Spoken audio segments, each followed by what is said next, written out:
kapag ikaw ay magbibigay, wag yung mga magagantihan ka din o mabibigyan ka din. Sana naman ang pagbibigay mo ay yung hindi ka naghihintay ng kapalit. Walang kapalit ang iyong binibigay na tulong.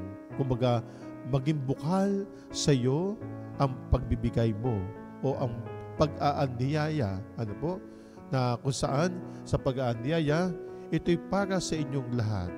Hindi nyo na kinakailangan ako po'y imbitahan pa para sa ibang pag-ibigin. Ngayon, bilang mga Kristiyano, Katoliko, tayo po ay masado pong mapagbigay. At lagi po tayo ng nananalangin. Sa pagbibigay po natin, tayo nananalangin. Ang may bibigay po lang nating mabuti ay yung tayo po ay makapagdasal, makapagbigay po ng panalangin. Sa tulong po ng panalangin ay pwede na po tayong makatulong sa ating pong kapwa. Dahil ang ibabalik din po nila sa iyo ay ang pagpapasalamat na kung saan ikaw o tayo ay kanilang ipagdarasal.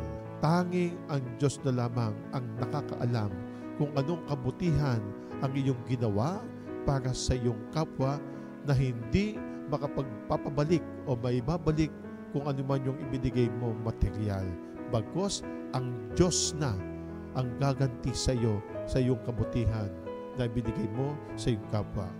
Dahil kapag ikaw ay nagbibigay ng tulong sa mga nangailangan, ang Diyos ang tumatanggap din nito para sa kanila.